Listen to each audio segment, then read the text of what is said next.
اعوذ باللہ من الشیطان الرجیم بسم اللہ الرحمن الرحیم الطلاق مرتان فامساک بمعروف او تسریح باحسان صدق اللہ العظیم۔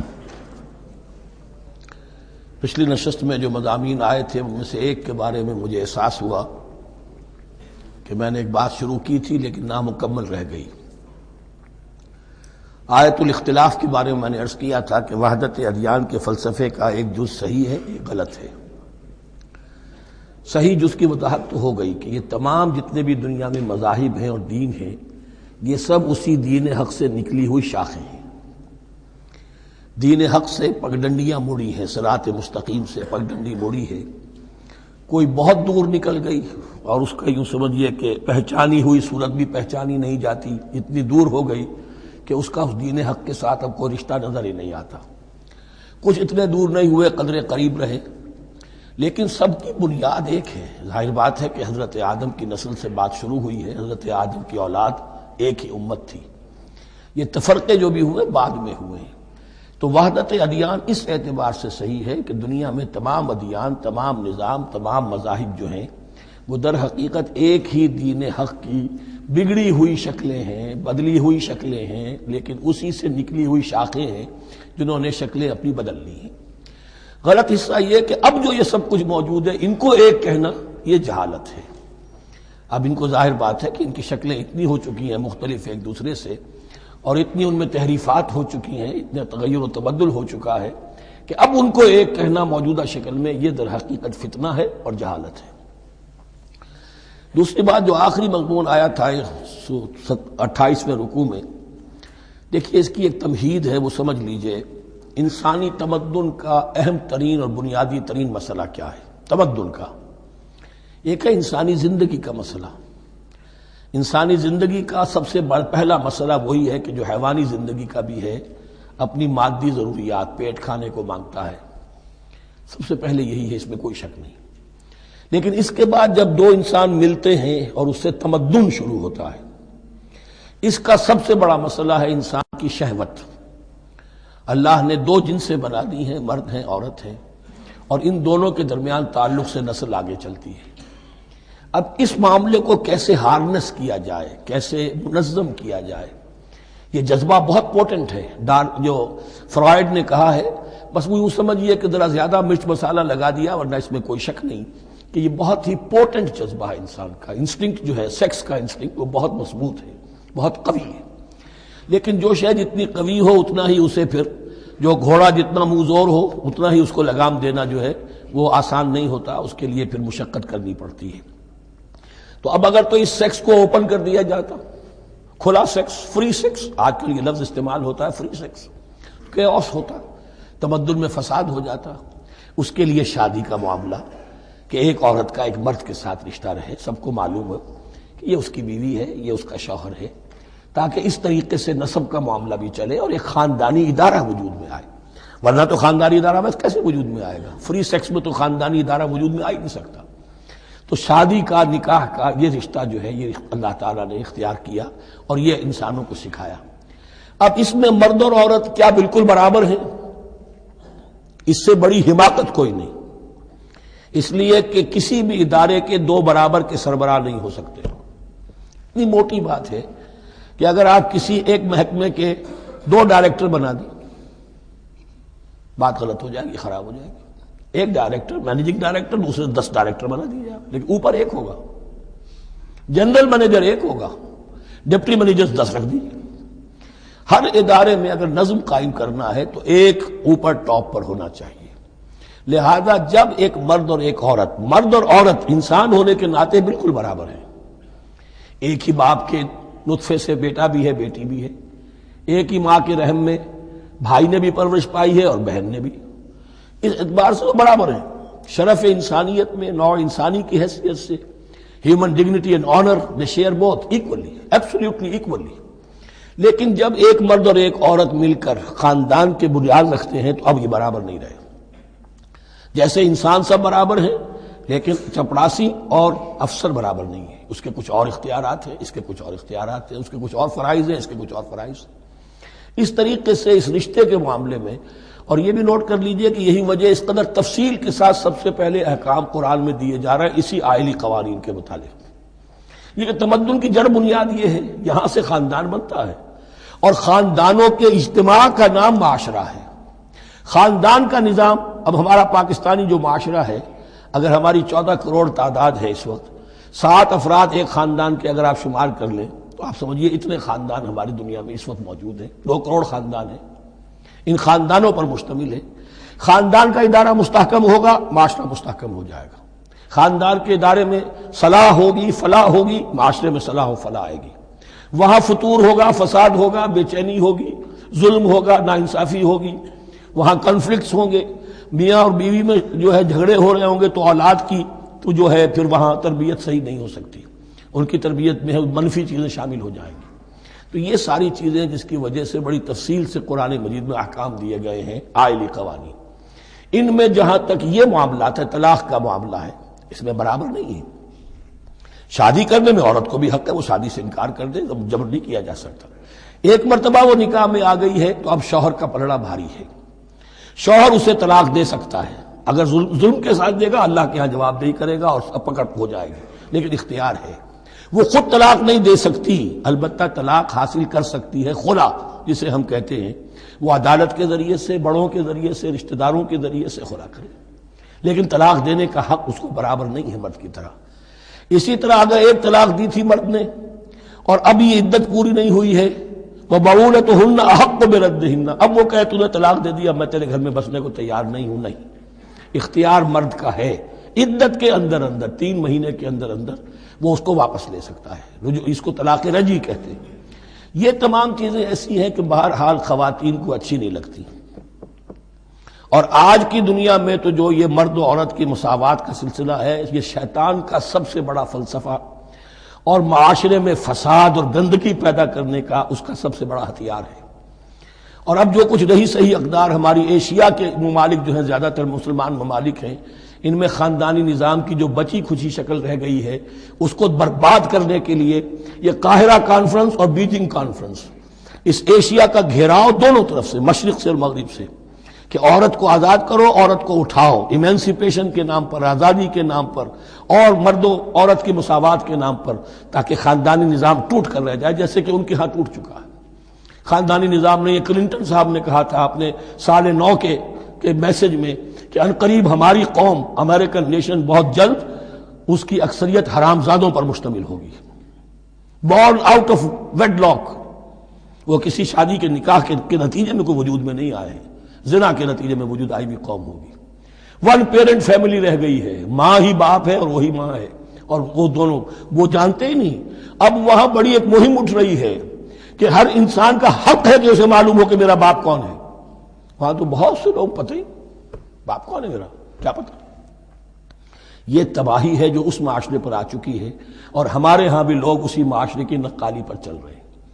اور یہ نظریہ مساوات مرد و زن جو ہے، یہ بہت ہی یوں سمجھیے کہ تابناک اور بہت اچھے الفاظ کے ساتھ سامنے آ رہا ہے۔ البتہ اس کا دوسرا رخ بھی ہے، اسلام نے عورت کو جو حقوق دیے ہیں بدقسمتی سے ہم مسلمانوں نے وہ بھی ان کو نہیں دیے۔ اس کی وجہ یہ ہے کہ ہمارے اوپر ہمارا ہانٹ کر رہا ہے ہمارا ہندوانہ پس منظر۔ ہندوؤں کے معاشرے میں عورت کی کوئی حیثیت نہیں، نہ اس کی وراثت کا حق ہے، نہ وہ بیوہ ہو جائے تو جینے کا حق تھا اس کو، وہ تو پھر ستی ہو جانا چاہیے اس کو، اس کے لیے تو زندگی کا حق بھی نہیں ہے، وراثت تو بہت دور کی بات رہی، کوئی پراپرٹی کا کوئی سوال نہیں، کسی طرح کی کوئی حیثیت نہیں، کوئی لیگل اینٹیٹی نہیں۔ لیکن ہم مسلمان تو ہو گئے، ہمارے آباء و اجداد، تربیت ہوئی نہیں، لہذا ہمارے اوپر وہی تصورات ہیں، عورت کو جو ہے پاؤں کی جوتی کی طرح سمجھنا۔ یہ جو کچھ ہم کر رہے ہیں، ان کے جائز حقوق بھی انہیں نہیں دیتے، اس کے نتیجے میں ہم جو مغرب کا ہم پر حملہ ہے اس کو مؤثر کرنے میں گویا ہم مدد دے رہے ہیں۔ اگر ہم اپنی خواتین کو وہ حقوق نہیں دیں گے، اگر ان کے لیے جو اللہ نے جو مقرر کیا ہے وہ انہیں نہیں دیا جائے گا، تو ظاہر بات ہے کہ رد عمل میں پھر جو یہ نعرے ہیں اور بڑے خوشنما جو دعوت اٹھتی ہے وہ لازماً انہیں کھینچ کر لے جائے گی۔ تو اس طرف بھی خیال رکھیے، اور ہمارے ہاں دیندار گھرانوں میں خاص طور پر یہ بات ہوتی ہے، اس کو سمجھنا چاہیے کہ عورتوں کے کیا حقوق ہیں، ان کی دلجوئی کتنی کرنی چاہیے۔ حضور نے کیا فرمایا ہے؟ خیرکم خیرکم لأہلہ وانا خیر لأہلی، خیر منکم لأہلی، تم میں سے بہترین لوگ وہ ہیں جو اپنے گھر والوں کے لیے اچھے ہوں، بہترین لوگ وہ ہیں۔ ان کے حقوق کا لحاظ ہو، ان کے ساتھ سلوک ہو، ان کی دلجوئی ہو، ان کے احساسات کا بھی پاس کیا جائے۔ البتہ جہاں شریعت کا اور دین کا معاملہ آ جائے، نتھنگ ڈوئنگ، سیدھی سیدھی بات، یہ تلوار کی طرح آپ ننگے ہو جائیں اس وقت کہ یہ معاملہ دین کا ہے، اس میں میں تمہاری کوئی رعایت نہیں کر سکتا، ہاں میرے معاملات کے اندر جو بھی تم چاہو میں نرمی کروں گا، یہ ہو سکتا ہے۔ بس اس کو ذہن میں رکھیے، یہ کڑوی گولی ہے۔ وَلَهُنَّ مِثْلُ الَّذِي عَلَيْهِنَّ بِالْمَعْرُوفِ وَلِلرِّجَالِ عَلَيْهِنَّ دَرَجَةٌ۔ اب درمیان کے الفاظ کو تو جدید جو ہمارے ہیں دانشور وہ لے لیتے ہیں، اوپر کا نہیں دیکھتے کہ بَعُولَتُهُنَّ أَحَقُّ بِرَدِّهِنَّ، برابری کہاں رہی؟ شادی کرتے ہوئے برابری ہے، عورت کہہ سکتی میں شادی نہیں کرتی، شادی نہیں ہوگی، فصل برابری ہے، دونوں کی رضامندی سے شادی ہوگی، یہ برابری ہے۔ لیکن جب ایک مرتبہ بیوی بن گئی اب برابر نہیں ہے۔ اب یہ فلسفہ جا کر پوری طرح بیان ہوگا سورہ نساء میں، اور رجال قوامون علی النساء، یہ بات پھر وہاں آئے گی۔ اس کی تمہید ہے یہ کہ یہ کڑوی گولی ذرا خواتین کے حلق سے اترنی شروع ہو جائے۔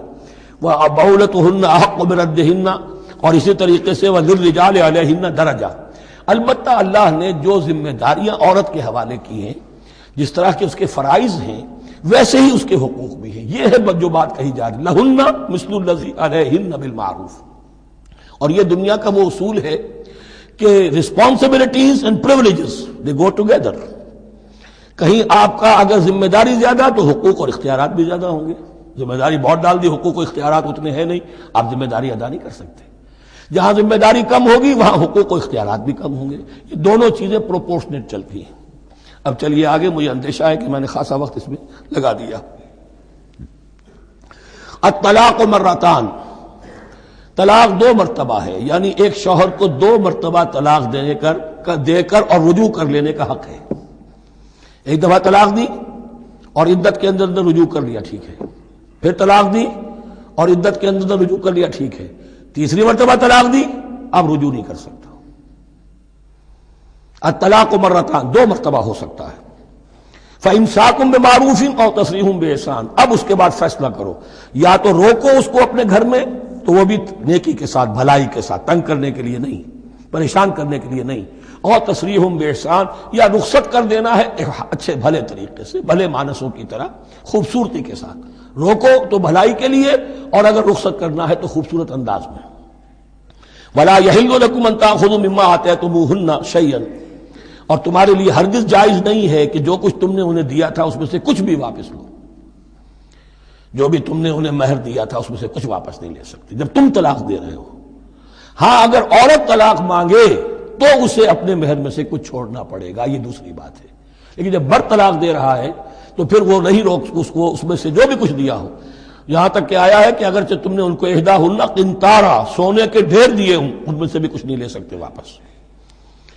وَلَا يَحِلُّ لَكُمْ أَن تَأْخُذُوا مِمَّا آتَيْتُمُوهُنَّ شَيْئًا إِلَّا أَن يَخَافَا أَن لَّا يُقِيمَا حُدُودَ اللَّهِ، البتہ اگر وہ دونوں یہ سمجھیں کہ ہم حدود اللہ کو قائم نہیں رکھ سکیں گے۔ مراد کیا ہے کہ فیملی لائف کے ضمن میں جو اللہ نے احکام دیے ہیں، جو آداب ہیں، جو ان کے مقاصد ہیں، وہ ہمارے مابین اتنی موافقت مزاجی نہیں ہے کہ ہم ساتھ چل سکیں۔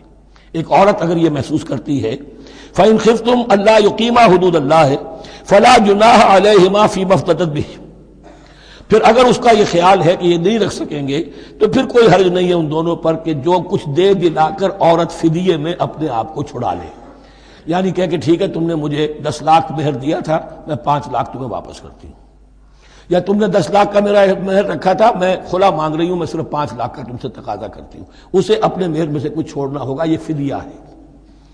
تلک حدود اللہ فلا تعتدوها، یہ اللہ کے حدود ہیں، ان سے تجاوز مت کرو۔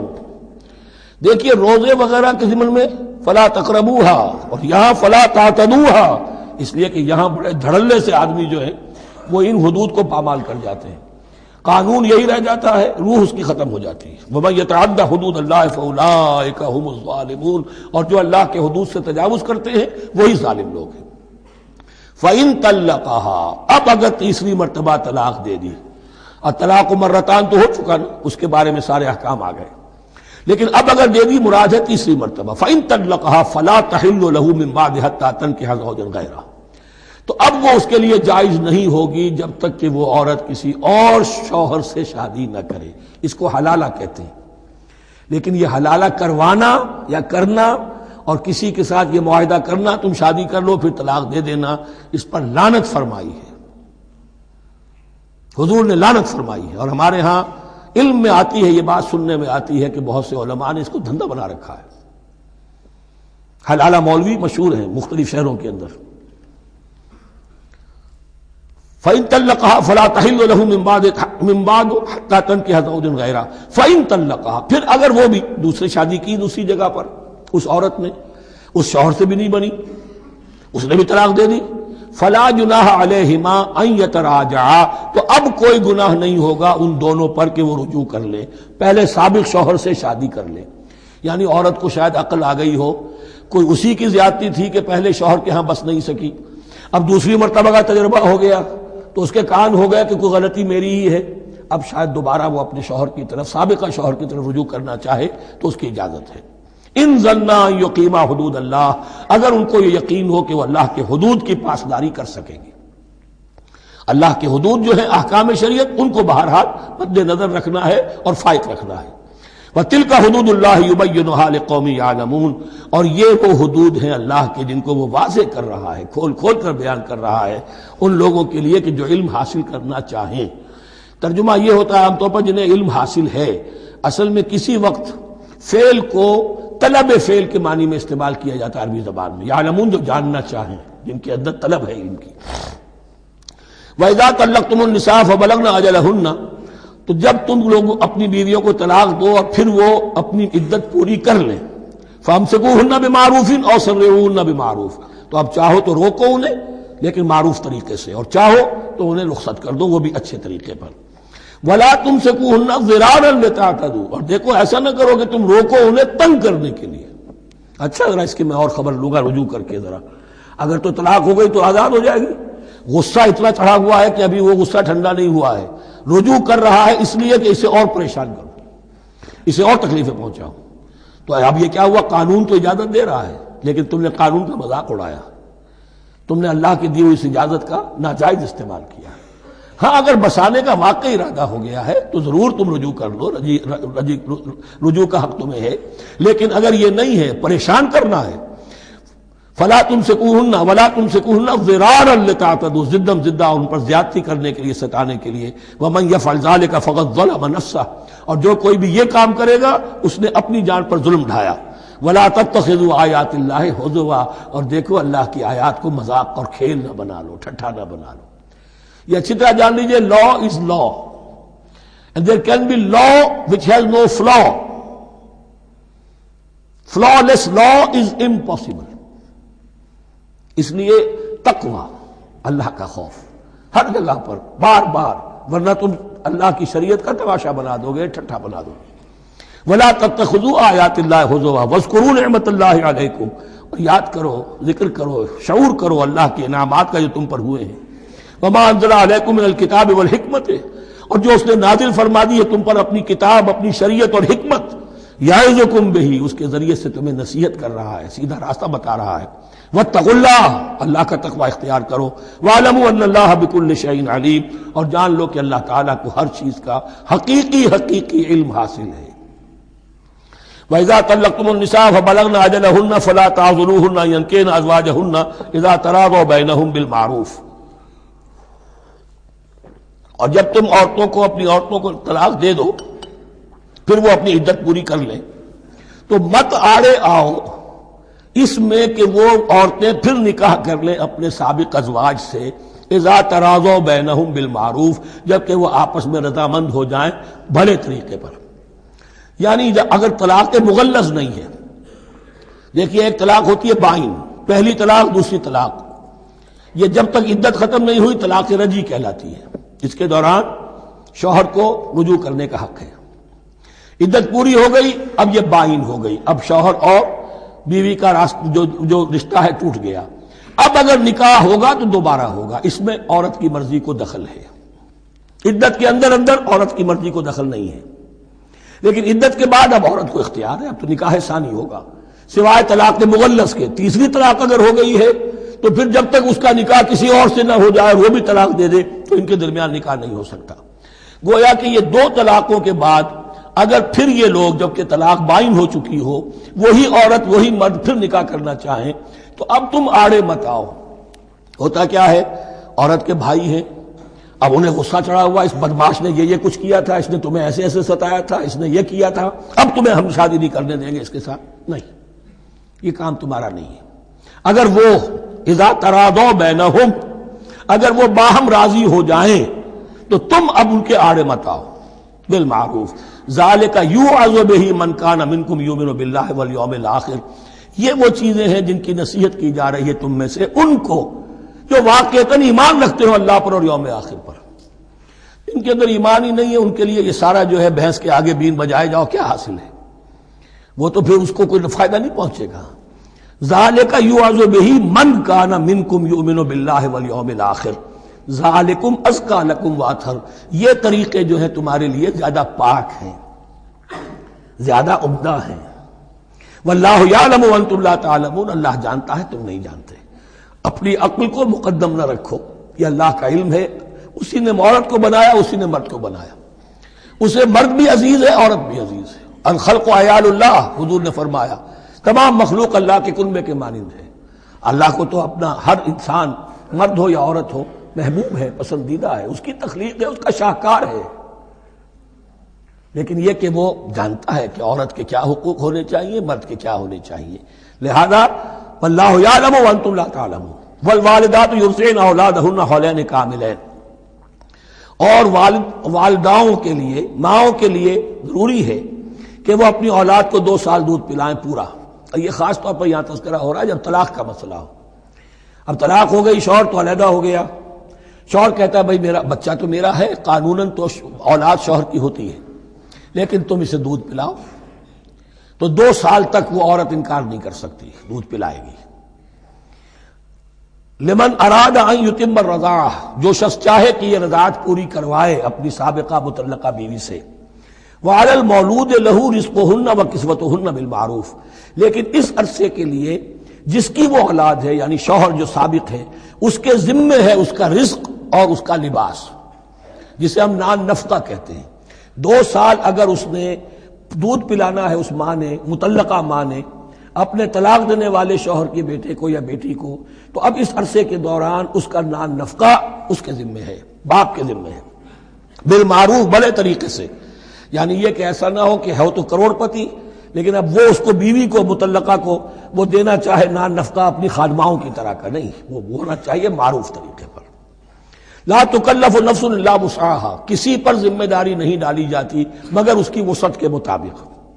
لا تضار والدۃ بولدہا، نہ تو تکلیف پہنچائی جائے والدہ کو اپنے بچے کی وجہ سے. ولا مولود لہ بولدہ، نہ جس کا وہ اولاد ہے، جس کا وہ بیٹا یا بیٹی ہے یعنی باپ، نہ اس کو تکلیف پہنچائی جائے. کوئی لا ضرر ولا ضرار، حضور کی حدیث ہے، دونوں کے ساتھ منصفانہ سلوک کیا جائے. وعلی الوارث مثل ذلک، اب فرض کیجئے وہ شخص جو تھا طلاق دینے والا وہ تو مر گیا، تو وارث کے ذمے، اس کا جو وارث ہے اس کے ذمے نان نفقہ رہے گا. اس کے اپنے مرحوم والد کی اگر اولاد اس کی کسی مطلقہ بیوی کے پاس ہے 2 سال تک دودھ پلانے کے لیے. فإن ارادا فصالا، اب یہ بھی ہو سکتا ہے کہ وہ دونوں جو ہے کہے کہ سب میں تو دودھ نہیں پلاتی، یا یہ کہ وہ شوہر چاہے ان تراض منہما، دونوں راضی ہو جائیں کہ میں دودھ نہیں پلواتی، آپ دودھ چھڑوا دیجئے. وتشاور، آپس میں رضامندی اور مشورت سے. فلا جناح علیہما، اس میں بھی کوئی حرج نہیں. اگر دودھ چھڑوانا چاہیں، وہ کسی اور سے دودھ پلوانا چاہتے ہیں، کوئی دایا رکھ لی ہے اس سے دودھ پلوانا چاہتا ہے، ٹھیک ہے، لیکن ہونا چاہیے جبر نہ ہو، ماں پر جبر نہ ہو. ان تراض منہما، دونوں کی رضامندی سے، وتشاور، اور مشورے سے. فلا جناح علیہما، تو پھر ان دونوں پر کوئی حرج نہیں ہے. اذا سلمتم ما آتیتم بالمعروف، جب کہ تم اس کی ماں کو وہ سب کچھ دے دو جس کا کہ تم نے اسے وعدہ کیا تھا. یہ نہ ہو کہ نان نفقے کو بچانے کے لیے اب تم کہو درمیان میں کہ چھوڑو جی مجھے تو سستی عورت مل رہی ہے دودھ پلا سکتی ہے. نہیں جی، کون سا؟ وَإِنْ أَرَدْتُمْ أَنْ تَسْتَرْضِعُوا أَوْلَادَكُمْ فَلَا جُنَاحَ عَلَيْكُمْ، اگر تم چاہو کسی اور سے اب دودھ پلوانا، رضاعت کروانا، تو اس میں بھی کوئی حرج نہیں. فَلَا جُنَاحَ عَلَيْكُمْ إِذَا سَلَّمْتُمْ مَا آتَيْتُمْ بِالْمَعْرُوف، جبکہ ان کی ماں، اس کی ماں کو تم دے چکو جو کچھ کہ تم نے طے کیا تھا معروف اور بھلے طریقے پر. واتقوا اللہ، اور اللہ کا تقوی اختیار کرو.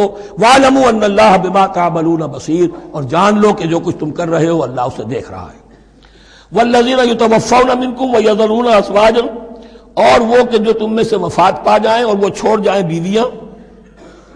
یتربصن بانفسہن، اب یہ عدت جو تھی، ایک تھی طلاق کی عدت، وہ 3 ماہواریاں آ جانا، 3 مہینے اندازن، اور ایک ہے جو فوت ہو گیا، اور بیوہ کی عدت کیا ہے.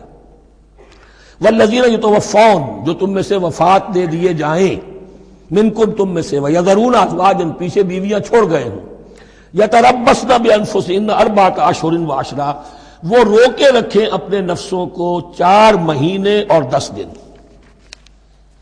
4 مہینے 10 دن تک ایک جو بیوہ عورت ہے وہ کوئی اور نکاح نہیں کر سکتی. 4 مہینے 10 دن.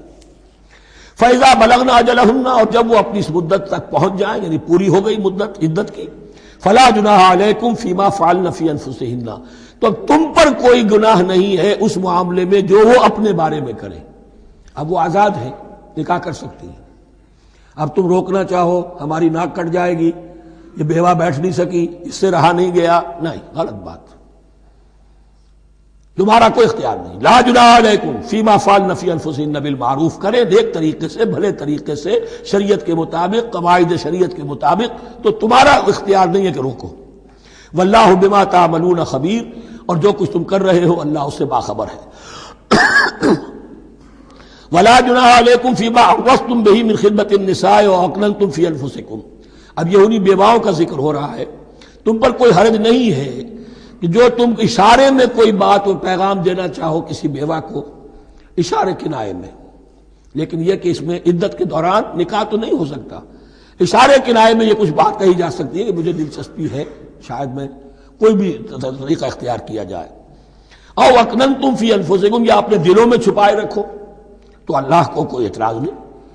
اس میں یہ کہ ظاہر بات ہے کہ ایک آدمی علم اللہ انکم ستذکرونہن، اللہ کے علم میں ہے تمہیں ان کا خیال تو آئے گا ہی. آخر یہ عورت تھی، بیوہ ہو گئی ہے، اب میں اس سے شادی کر سکتا ہوں، آپ کو رغبت ہے اس کی طرف نکاح کی، تو اب کوئی آدمی سوچے میرے دل میں خیال آ رہا ہے بیوہ کے بارے میں، میں تو گناہ گار ہو گیا، میرا دل گناہ گار ہو گیا، نہیں، یہ قانون فطرت ہے.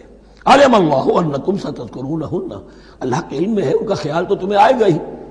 ولیکن لا تواعدوہن سرا، لیکن ایسا نہ کرو کہ ان سے معاہدہ کر لو خفیہ، طے ہو جائے، بات پکی ہو جائے. سرا الا ان تقولوا قولا معروفا، سوائے اس کے کہ کوئی معروف بات کہہ دی جائے جس سے انہیں اشارہ مل جائے، بس. ولا تعزموا عقدۃ النکاح حتی یبلغ الکتاب اجلہ، اور مت باندھو گراہ نکاح کی جب تک کہ قانون شریعت اپنی مدت پوری نہ کر لے، یعنی عدت جب تک پوری نہ ہو جائے. اب یہاں دیکھیے حتی یبلغ الکتاب، کتاب سے مراد شریعت، قانون شریعت. کتاب سے مراد یہاں کیا ہے کہ جو بھی قانون آ چکا ہے کتاب کے اندر، 4 مہینے 10 دن کے بعد نکاح اس سے پہلے نہیں ہوگا.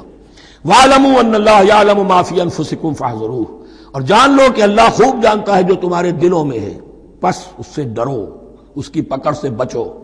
وَاعْلَمُوا أَنَّ اللَّهَ غَفُورٌ حَلِيمٌ، اور یہ بھی جان لو اللہ غفور بھی ہے، بخشنے والا بھی ہے. وہ خطا ہو گئی ہے، استغفار کرو، توبہ کرو، اللہ معاف فرمائے گا. اور حلیم ہے، وہ فوراً نہیں پکڑتا بلکہ ڈھیل دیتا ہے، مہلت دیتا ہے، اگر چاہو تو تم توبہ کر لو.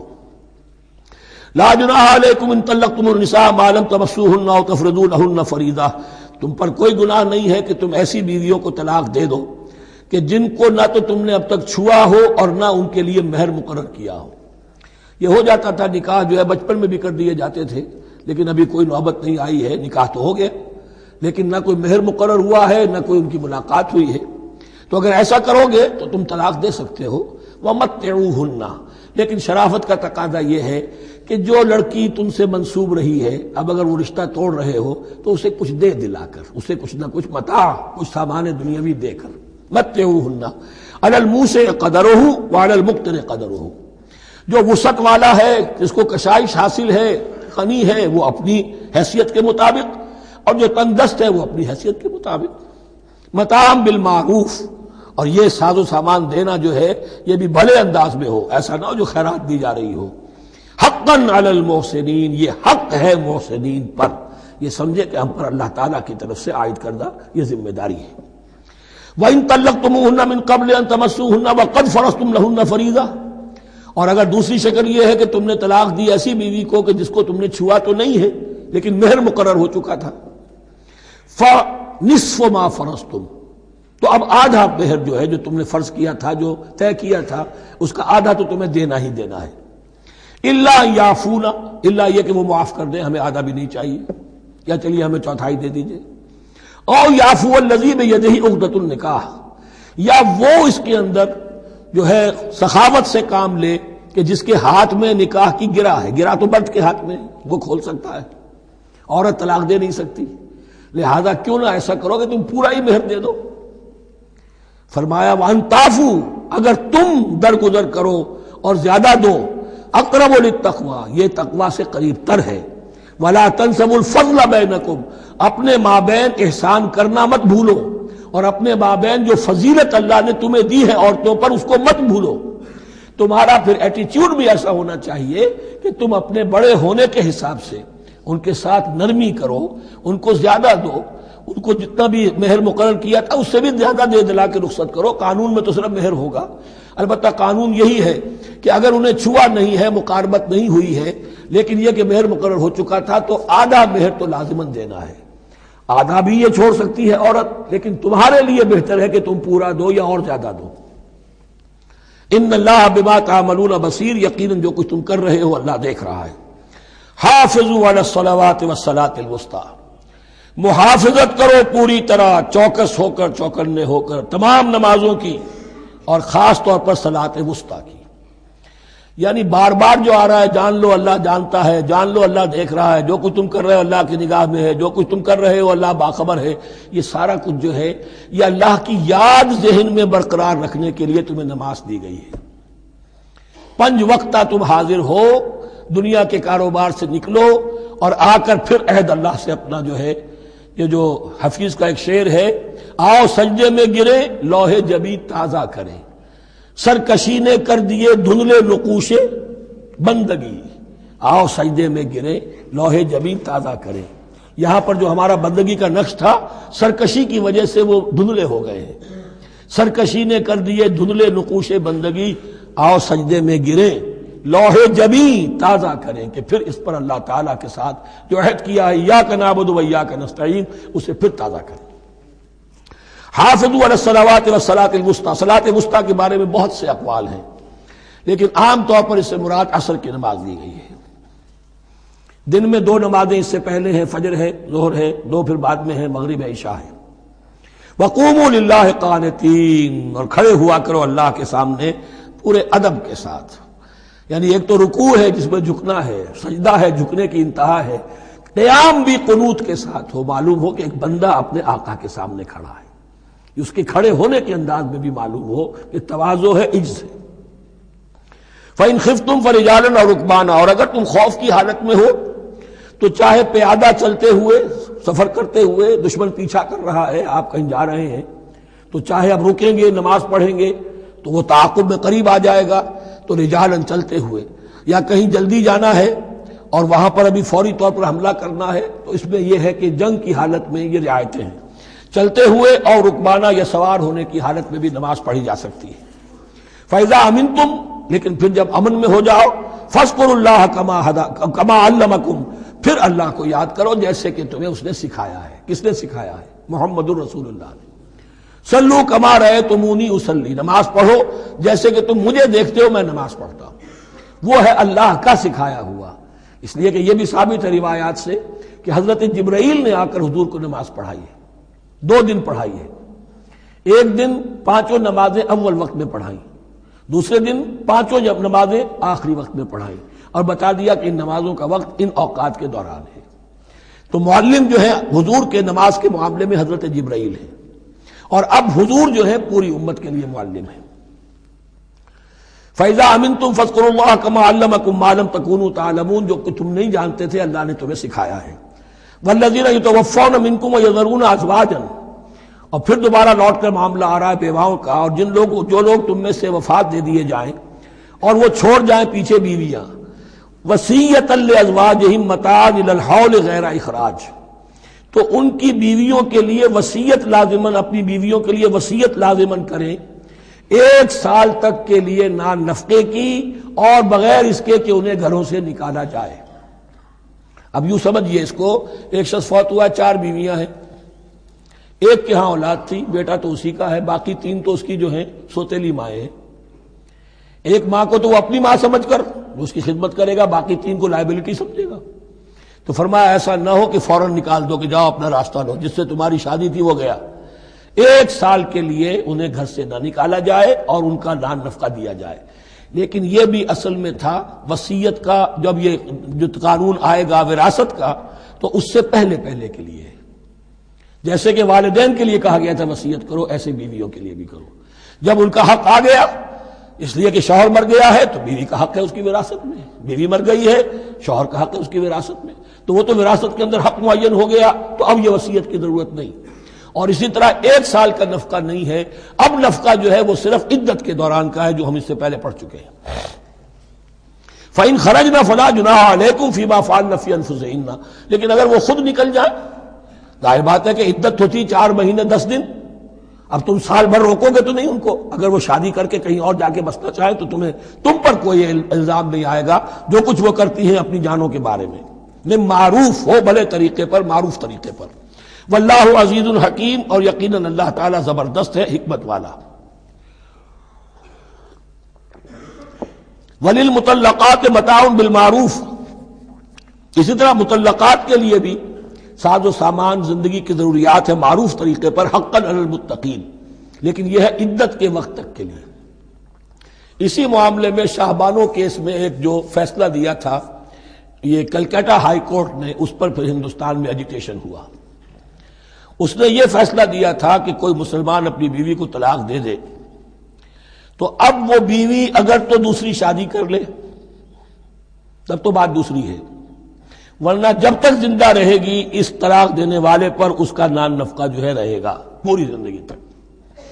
اس پر مسلمانوں نے کہا، بھارت کے مسلمانوں نے، یہ ہماری شریعت میں دخل اندازی ہے، شریعت نے صرف عدت تک کا حق رکھا ہے مطلقہ کے لیے، تم ساری زندگی کہاں سے لا رہے ہو؟ پھر وہ فساد ہوا، پھر بہت سے لوگوں نے جانیں دیں، پھر جو ہے ایجیٹیشن ہوا، لیکن پھر راجیو گاندھی کو گھٹنے ٹیکنے پڑے، اور پھر قانون بنا دیا گیا بھارت میں کہ کوئی عدالت ہندوستان کی including supreme court of India مسلمانوں کے آئلی قوانین میں دخل نہیں دے سکتی۔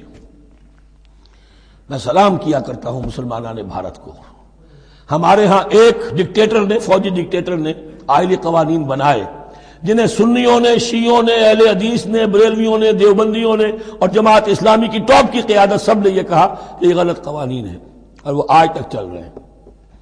ایک اور ملٹری عامر 11 برس تک یہاں پر، لمن الملک اليوم، میرے لیے ہے بادشاہی، میں ہوں مقتدر اعلیٰ، مقتدر قادر مطلق، یہ کہتا ہوا چلا گیا اور اس قوانین کو جو کا تو برقرار رکھا ہے۔ اسی پر بھی میں نے شورا سے استعفیٰ دیا تھا ان کے،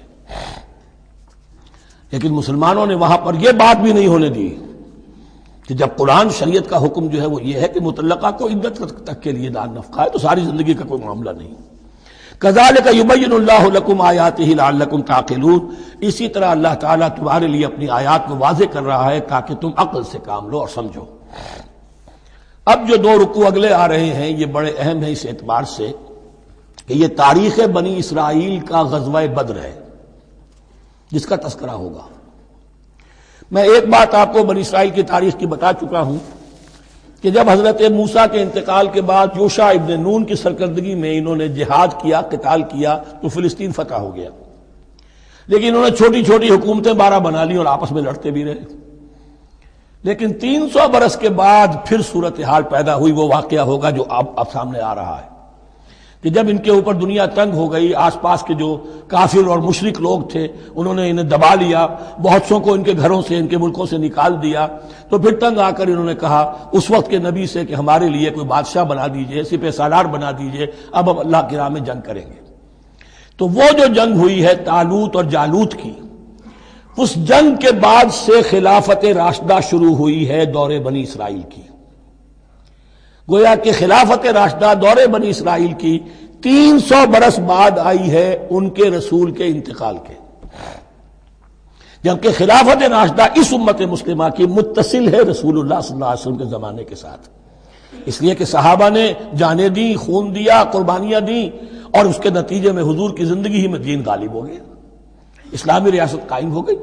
تو ظاہر بات ہے اس کے بعد آپ کے انتقال کے بعد خلافت کا دور شروع ہو گیا، لیکن وہاں یہ سارے سال 300 برس گزرے ہیں، اس کے بعد ان کا دور خلافت آیا ہے، اور اس میں بھی 3 خلافتیں ہیں کہ جو متفق علیہ ہیں، ویسے وہاں تو وہ نبوتیں ہیں، طالوت علیہ السلام، داؤد علیہ السلام اور سلیمان علیہ السلام۔ چوتھی خلافت پر آ کر تقسیم ہو گئی ہے، جیسے حضرت علی کے زمانے میں چوتھی خلافت میں عالم اسلام جو ہے دارالاسلام منقسم ہو گیا کہ مصر اور شام نے حضرت علی کی خلافت کو تسلیم نہیں کیا۔ اسی طرح حضرت سلیمان کے 2 بیٹوں میں پھر ان کی مملکت تقسیم ہو گئی، ایک اسرائیل اور ایک یہودیہ، یہ 2 ریاستیں وجود میں ہیں، جیوڈی۔ بہرحال یہ جو واقعہ تھا کہ جس کے بعد خلافت راشدہ شروع ہو رہی ہے، اسلام کا غلبہ شروع ہو رہا ہے حضرت موسیٰ کی تاریخ میں، وہ ہے طالوت اور جالوت کی جنگ۔ اس کے لیے اب یہاں پر تذکرہ ہو رہا ہے، اور یہ بھی ایک آئینہ دکھایا جا رہا ہے صحابہ کرام کو، اب یہی مرحلہ تمہیں درپیش ہے۔ غزوہ بدر آیا چاہتا ہے، آئینہ، coming events cast their shadows before, تمہیں پہلے سے بتایا جا رہا ہے۔ الم تر الی الذین خرجوا من دیارہم، کیا تم لوگوں نے غور نہیں کیا، کیا تم نے غور نہیں کیا ان لوگوں کے حال پر کہ جو نکل گئے اپنے گھروں سے، وہم الوف، جبکہ وہ ہزاروں کی تعداد میں تھے، حذر الموت، موت سے ڈر کی وجہ سے، یعنی جب کفار اور مشرکین نے غلبہ کر لیا ان پر اور بہت سے ملکوں سے یہ بھاگے اپنے ملک چھوڑ کر، فقال لهم اللہ موتوا، تو اللہ نے ان سے کہا کہ مر جاؤ، ثم احیاہم، پھر انہیں زندہ کیا۔ یہاں یہ بھی ہو سکتا ہے مراد کہ فی الواقع یہ عمل ہوا ہو، اور یہ بھی مراد ہو سکتا ہے جیسے قوم مر جاتی ہے لیکن پھر اس کا نشأت ثانیہ ہو جاتی ہے، پھر اللہ نے ان کے اندر ایک جذبہ پیدا کر دیا، یعنی یہاں پر مرنا اور احیاء جو ہے وہ معنوی ہو، روحانی ہو، اخلاقی ہو، وہ بالفعل جسدی نہ ہو، لیکن اللہ کے اختیار سے باہر نہیں، اس کی قدرت میں ہے، سب کو مار کر بھی دوبارہ جلا سکتا ہے۔ ان اللہ لذو فضل علی الناس ولکن اکثر الناس لا یشکرون، اور یقیناً اللہ تعالیٰ تو اپنے بندوں پر بڑا فضل کرتا ہے، لیکن اکثر لوگ جو ہے شکر نہیں کرتے، ناقدری کرتے ہیں اللہ کے احسانات کی۔ لیکن اب وہ غزوہ بدر جو ہے ان کا، سابقہ امت مسلمہ کا، اس کا حال بیان کرنے سے پہلے مسلمانوں سے گفتگو ہو رہی، اس لیے کہ ہے تو ساری ان کے لیے، ان کی ہدایت کے لیے۔ تاریخ بیان کرنا قرآن کا مقصد نہیں ہے، تاریخ کی کتاب نہیں ہے یہ، تو جو پروسیس آف ریولوشن چل رہا تھا، جو جد و جہد تھی، جو تحریک تھی محمد رسول اللہ کی، جس مرحلے میں سے وہ تحریک گزر رہی ہے، اسی مرحلے کی مناسبت سے سابقہ تاریخ سے بھی واقعات لائے جا رہے ہیں، اور اسی کی مناسبت سے وہ جو بھی وقتی احکام ہیں وہ دیے جا رہے ہیں۔ وَقَاتِلُوا فِي سَبِيلِ اللَّهِ وَاعْلَمُوا أَنَّ اللَّهَ سَمِيعٌ عَلِيمٌ، اور جنگ کرو اللہ کے راستے میں، اور جان لو اللہ تعالیٰ سب کچھ سننے والا اور جاننے والا ہے۔ مَنْ ذَا الَّذِي يُقْرِضُ اللَّهَ قَرْضًا حَسَنًا فَيُضَاعِفَهُ لَهُ أَضْعَافًا كَثِيرًا، کون ہے وہ شخص کہ جو اللہ کو قرض حسنہ دے؟ یہ انفاق جب کیا جاتا ہے خالص اللہ کے دین کے لیے، تو اللہ کہتا ہے یہ میرے ذمہ قرض ہے، دین میرا ہے، تم میرے دین کو غالب کرنا چاہتے ہو، میری حکومت قائم کرنا چاہتے ہو، تو جو کچھ اس میں خرچ کرو گے وہ مجھ پر قرض ہے، قرض حسنہ ہے۔ من ذا الذی یقرض اللہ قرضا حسنا فیضاعفہ لہ، تو اللہ اس کو اس کے لیے بڑھاتا رہے، دگنا کرتا رہے، اضعافا کثیرا، دگنا چوگنا، بہت گنا۔ واللہ یقبض ویبسط، اور اللہ کے اختیار میں کسی چیز کو چھوٹا کر دینا، سکیر دینا، اور کھول دینا اور کشائش کر دینا۔ وَإِلَيْهِ تُرْجَعُونَ، اور اسی کی طرف تمہیں لوٹا دیا جائے گا۔ یہاں دیکھیے یہ دونوں چیزیں، جہاد بالنفس اس کی آخری شکل قتال، اور جہاد بالمال اس کے لیے پہلے لفظ آ رہا تھا انفاق، اب قرض حسنہ، اللہ کو قرض حسنہ۔ أَلَمْ تَرَ إِلَى الْمَلَإِ مِن بَنِي إِسْرَائِيلَ مِن بَعْدِ مُوسَىٰ، کیا تم نے غور نہیں کیا موسیٰ کے بعد بنی اسرائیل کے سرداروں پر، ملا من بعد موسیٰ، اذ قالوا لنبی لہم، جبکہ انہوں نے اپنے نبی سے کہا، یہ تو میں آپ کو حدیث سنا چکا ہوں، کوئی وقت ایسا نہیں گزرا حضرت موسیٰ کے بعد کہ نبی کوئی نہ کوئی موجود نہ رہا ہو، حضرت عیسیٰ تک۔ اس زمانے کے جو نبی تھے ان سے انہوں نے کہا لَهُمْ مُبَعَثْ لَنَا مَلِكًا نُقَاتِلْ فِي سَبِيلِ اللَّهِ، اب ہمارے لیے کوئی بادشاہ مقرر کر دیجئے تاکہ ہم اللہ کی راہ میں قتال کریں، جنگ کریں۔ یہاں بادشاہ سے مراد ہے جو سپہ سالار ہو، نبی ہے تو ظاہر بات ہے کہ نبی کا رتبہ تو بلند رہے گا، لیکن نبی کے تابع ہو کر کوئی شخص کہ جو جنگ کی سپہ سالاری کر سکے اس کو نامزد کر دیجئے۔ قال هل عصیتم ان کتب علیکم القتال الا تقاتلوا، جو نبی تھے، یہ سیموئیل نبی تھے، سموئیل، یہ آپ اولڈ ٹیسٹمنٹ میں پڑھیں گے، سیموئیل نبی، انہوں نے کہا کہ اس کا بھی اندیشہ ہے کہ جب جنگ فرض کر دی جائے اللہ تو قاتلوا، پھر تم جنگ نہ کرو، یعنی ابھی تو بڑے تمہارے دعوے ہیں، بہادری دکھا رہے ہو، بڑا جوش و خروش ہے، کہیں ایسا تو نہیں ہوگا کہ ادھر سے میں اللہ تعالیٰ سے اجازت بھی لوں جنگ کی اور تمہارے لیے کوئی سپہ سالار یا بادشاہ بھی بنا دوں اور پھر تم جنگ سے کرنی کترا جاؤ۔ قالوا وما لنا الا نقاتل فی سبیل اللہ، ان کا کیسے ممکن ہے کہ ہم اللہ کی راہ میں قتال نہ کریں؟ وقد اخرجنا من دیارنا وابنائنا، جبکہ ہمیں نکال دیا گیا ہے ہمارے گھروں سے اور ملکوں سے اور اپنے بیٹوں سے، یعنی ان کی اولاد کو تو انہوں نے غلام بنا لیا، ان کی عورتوں کو باندیاں بنایا، اب یہ تو نکلے ہوئے ہیں اپنے ملکوں سے، خوف سے بھاگے ہوئے۔ فلما كتب عليهم القتال، تو جب ان پر وہ جنگ فرض کر دی گئی، تولوا الا قليلا منهم، تو پیٹھ پھیر گئے سب کے سب سوائے کچھ لوگوں کے۔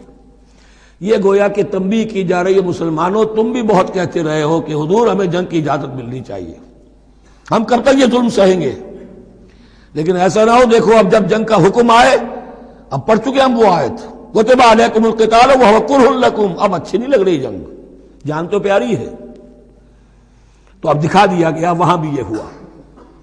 واللہ علیم بالظالمین، اور اللہ ایسے ظالموں سے خوب باخبر ہے۔ وقال لهم نبیہم، اور ان سے کہا ان کے نبی نے، ان اللہ قد بعث لکم طالوت ملکا، تمہارے لیے اللہ تعالیٰ نے طالوت کو بادشاہ مقرر کیا ہے۔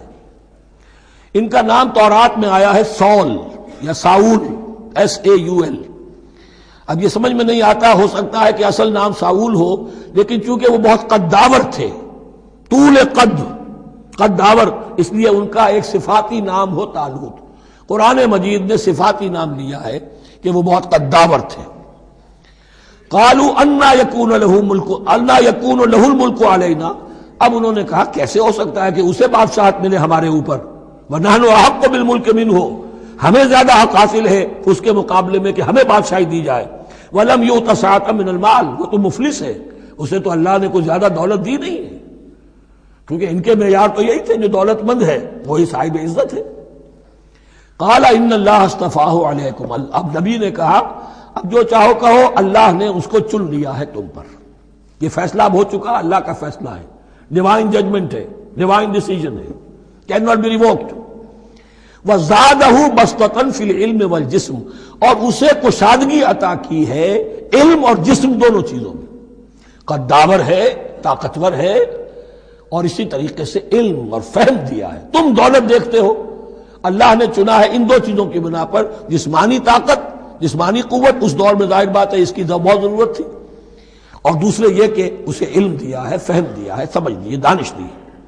واللہ یؤتی ملکہ من یشاء، اور اللہ تعالیٰ جس کو چاہتا ہے اپنی بادشاہت دے دیتا ہے۔ واللہ واسع علیم، اللہ بہت سمائی والا ہے، واسع، اس کی وسعت جو ہے وہ اتھا ہے، اور علیم، اور سب کچھ واسع علیم، جاننے والا ہے، یعنی وہ جس کو جو کچھ دیتا ہے بربنائے علم دیتا ہے، کون اس کا مستحق ہے۔ وقال لهم نبيهم ان آیۃ ملکہ ان یاتیکم التابوت فیہ سکینۃ من ربکم وبقیۃ مما ترک آل موسیٰ وآل ہارون تحملہ الملائکہ، اور ان سے کہا ان کے نبی نے کہ طالوت کی بادشاہت کی ایک نشانی یہ ہوگی کہ وہ صندوق جو تمہارے سے جاتا رہا چھن چکا ہے، جس میں سکینہ ہے، تمہارے لیے تسکین کا سامان ہے تمہارے رب کی طرف سے، اور بقیت مما ترک آل موسیٰ و آل ہارون، اور کچھ تبرکات ہیں جو آل موسیٰ اور آل ہارون کے اس صندوق میں رکھے ہوئے ہیں، تحملہ الملائکہ، وہ ملائکہ کی تحویل میں ہے۔ اب ان کی بادشاہی کی علامت کے طور پر وہ صندوق تمہارے پاس واپس آ جائے گا۔ اصل میں یہ تابوت سکینہ جو ہے یہ ان کا ایک بڑا لکڑی کا صندوق ہے، اب بھی ہے، ان کا دعویٰ ہے کہ موجود ہے، اور مسجد اقصیٰ کے نیچے جو سرنگ ہے اس میں موجود ہے۔ بعض ذرائع سے فوٹو لے کر بھی انہوں نے ڈاکومنٹری فلم بھی ابھی دکھا دی ہے کہ موجود ہے۔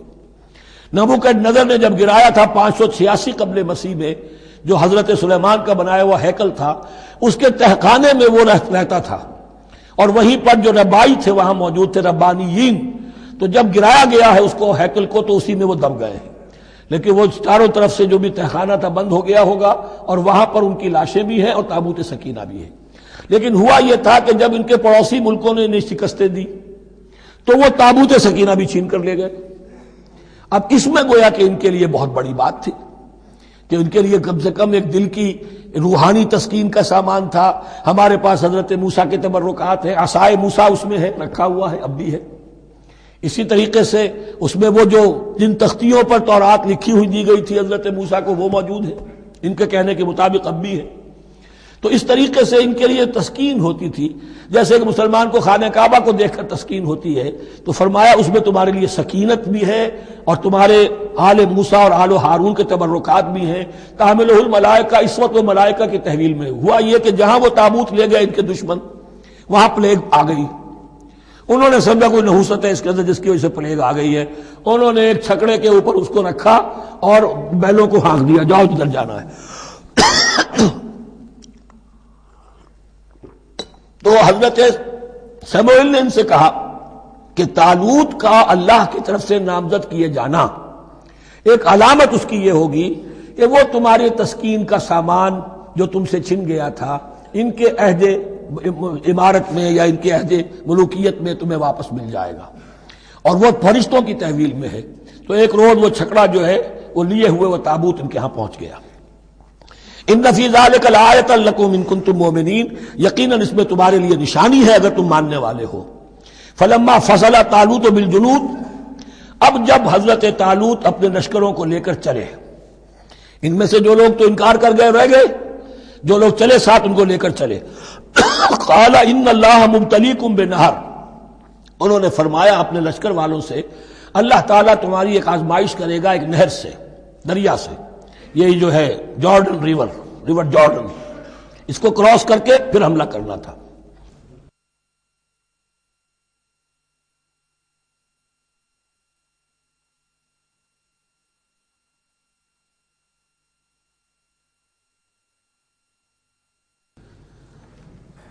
بسم اللہ اولہ وآخرہ.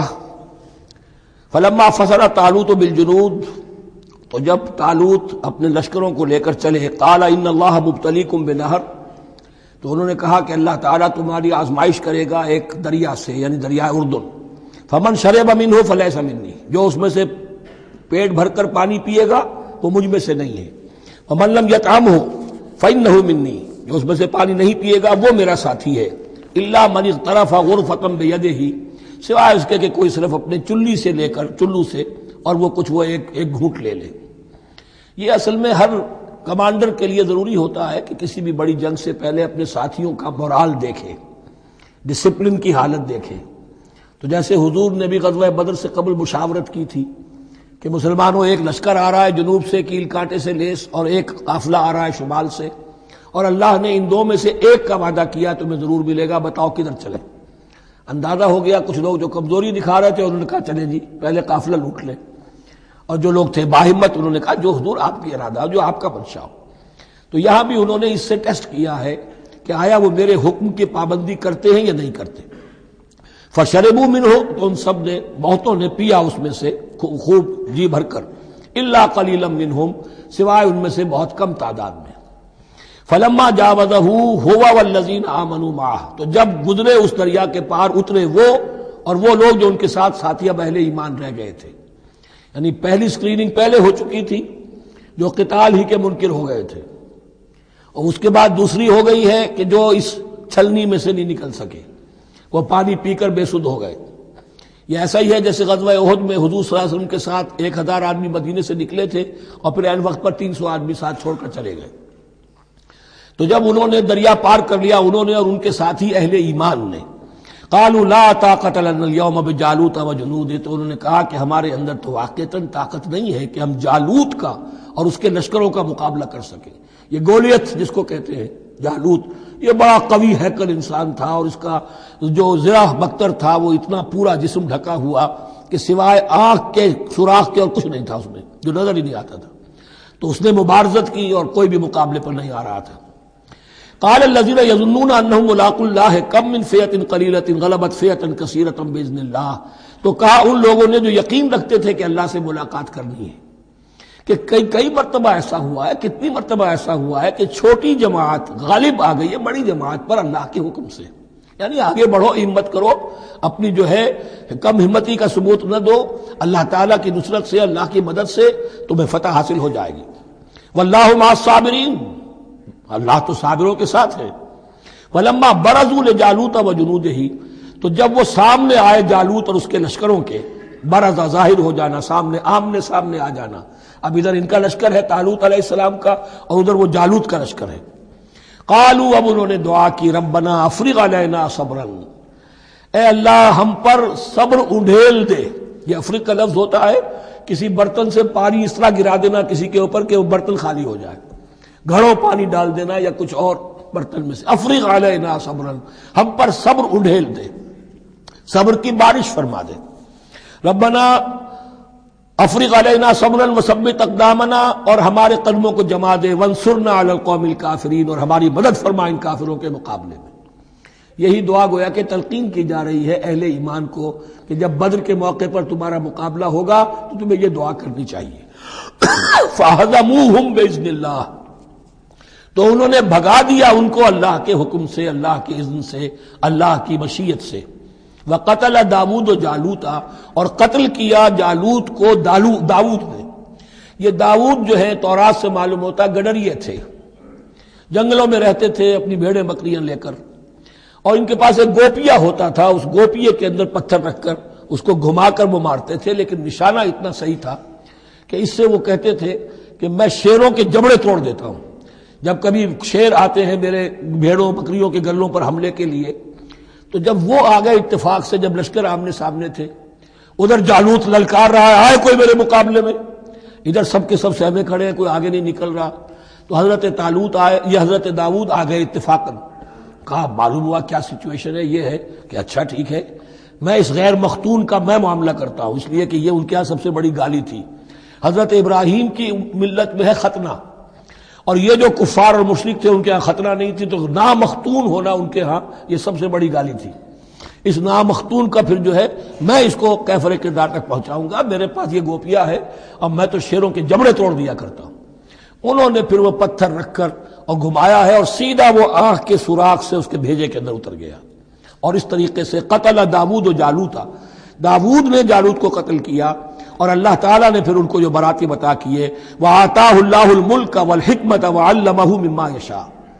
ایک تو یہ کہ طالوت علیہ السلام نے اپنی بیٹی کا نکاح ان سے کر دیا، داماد ہو گئے، اور پھر انہی کو وارث بنایا، یہ بادشاہ ہوئے۔ اللہ نے ان کو ہی ملک دیا، حکومت دی، بادشاہت دی، اور حکمت بھی دی، نبوت بھی دی، یہ دونوں اعتبارات سے ان کو اللہ تعالیٰ نے سرفراز فرمایا۔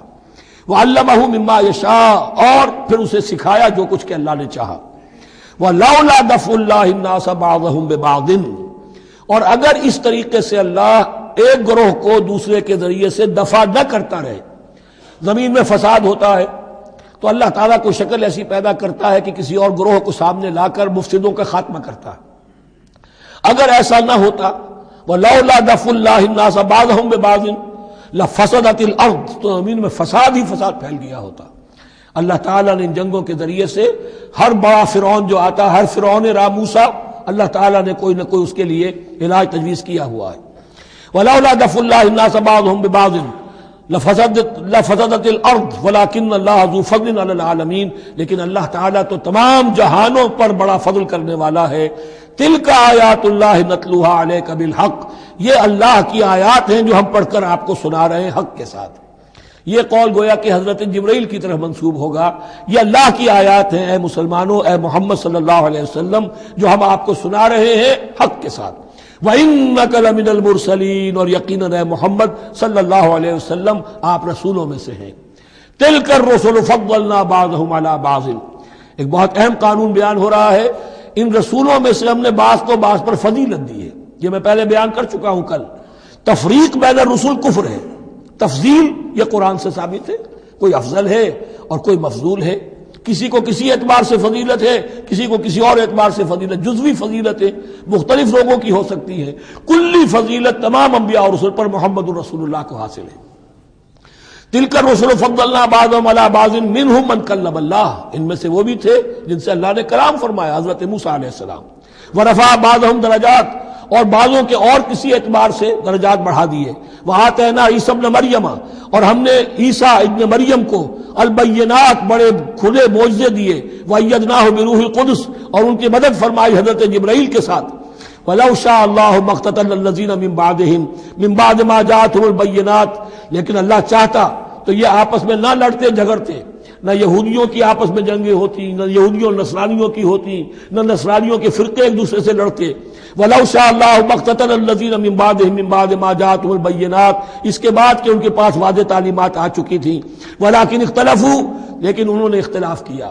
فَمِنْهُم مَّنْ آمَنَ وَمِنْهُم مَّنْ كَفَرَ، ان میں وہ بھی ہیں جو ایمان لے آئیں گے اور ان میں وہ بھی ہیں جو کفر پر اڑ گئے ہیں. وَلَوْ شَاءَ اللَّهُ مَا اقْتَتَلُوا، اگر اللہ چاہتا ان پر لازم کر دیتا، یعنی جبرن تکوینی طور پر، تو اختلاف نہ کرتے، جھگڑتے نہ. وَلَٰكِنَّ اللَّهَ يَفْعَلُ مَا يُرِيدُ، لیکن اللہ تو کرتا ہے جو چاہتا ہے. اللہ نے جو دنیا کو اس حکمت پر بنایا ہے کہ یہ دنیا کی زندگی آزمائش ہے، آزمائش کے لیے آزادی دی ہے. تو جو شخص غلط راستے پر جانا چاہے اسے آزادی ہے، جو صحیح راستے پر آنا چاہے اسے آزادی ہے. بارک اللہ لی و لکم فی القرآن العظیم ونفعنی وإیاکم